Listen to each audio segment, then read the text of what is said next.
7 nama tokoh Indonesia yang jadi nama jalan di luar negeri. 1. Jalan Soekarno, Maroko. Nama Presiden Indonesia pertama, Soekarno, nampaknya yang paling sering diabadikan menjadi nama jalan di luar negeri. Di kota Rabat, Maroko, ada Avenue Soekarno, yang berada tepat di depan Bank Al-Maghreb. Maroko sangat berutang budi kepada Soekarno dan bangsa Indonesia untuk keluar dari penjajahan pada 1945. Berikut Konferensi Asia Afrika pada 1955 dan kunjungan Presiden Soekarno pada tanggal 2 Mei tahun 1960. Juga terhitung sebagai kunjungan kepresidenan pertama untuk Maroko, setelah kemerdekaannya pada 1956. Jasa Bung Karno menggelar Konferensi Asia Afrika yang mempersatukan negara-negara dua benua juga membuat Mesir mengabadikan nama Jalan Ahmed Soekarno di Kairo. Begitu juga dengan Pakistan yang mengabadikan nama Soekarno Road di Peshawar. 2. Jalan Muhammad Hatta, Belanda. Nama Bung Hatta diabadikan sebagai nama sebuah jalan di kawasan Haarlem, Belanda. Dalam bahasa lokal, nama jalannya ialah Mohammed Hatta Straat. Sosok Muhammad Hatta dikenang karena kejeniusannya membantu mengawal Indonesia sampai merdeka bersama Soekarno.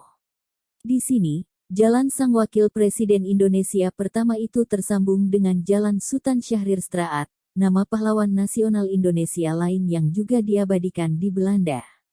3. Jalan Rakartini, Belanda. Perjuangan Rakartini dalam hal hak perempuan mengenyam pendidikan juga terdengar sampai negara kincir angin. Di Belanda, Jalan Raden Ajeng Kartini Straat bisa ditemukan di Amsterdam, tak jauh dengan Rosa Luxemburg Straat, nama tokoh perempuan sayap kiri Eropa. Ada juga Kartini Straat di Haarlem, Belanda, tepatnya di kawasan permukiman. Selain itu, Kartini menjadi nama jalan di Utrecht dan Venlo. 4. Jalan Sultan Sejahrir, Belanda. Putra Padang Panjang, Sultan Sejahrir, juga dijadikan nama jalan di kawasan Leiden, Belanda. Syahrir Straat berada dekat Gandhi Straat dan tak jauh dari Martin Luther King Park. Selain di Leiden, ada pula Syahrir Singel di Gouda, juga Sultan Syahrir Straat di Haarlem yang tersambung dengan Muhammad Hatta. 5. Jalan Pattimura, Belanda. Thomas Matulesi alias Kapitan Pattimura ialah sosok pahlawan nasional berdarah Maluku. Nama Pattimura diabadikan menjadi nama jalanan di Belanda, tepatnya di kawasan Wirden. Pattimura ialah mantan sersan militer Inggris yang akhirnya membantu Indonesia mengusir penjajah Belanda. Namanya juga diabadikan menjadi nama Universitas Pattimura, Kodam 16 Pattimura dan Bandar Udara Internasional Pattimura di Ambon. 6. Jalan Munir, Belanda.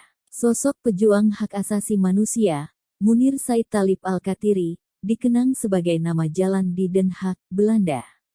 Munirpad diresmikan pada tanggal 14 April tahun 2015. Lokasinya berada di lingkungan Martin Luther King Land, dekat Salvador Allende Straat dalam kompleks perumahan Den Haag. Amnesty International merupakan pihak yang memperjuangkan nama Munir sebagai nama jalan, terkait dengan fokusnya bekerja untuk Komisi untuk Orang Hilang dan Korban Tindak Kekerasan Kontras dan Imparsial, hingga sebelum tewas dalam penerbangan Garuda Indonesia 974 dari Jakarta menuju Amsterdam pada bulan September tahun 2004. 7. Jalan Jokowi, Abu Dhabi. Tahun 2020 menjadi tahun yang membanggakan bagi Indonesia, karena nama Presiden Joko Widodo diabadikan menjadi nama salah satu ruas jalan di Abu Dhabi. Jalan Jokowi membelah ADNEC Abu Dhabi National Exhibition Center dan Embassy Area, yang notabene kawasan kantor perwakilan diplomatik. Sebelumnya, nama jalan ini adalah Al-Ma'arid Street, yang menghubungkan Jalan Rabdan dengan Jalan Tun Al-Kubra. Penamaan ini merupakan bentuk penghormatan Uni Emirat Arab kepada Indonesia, yang dianggap konsisten dalam menjalin hubungan bilateral yang hangat.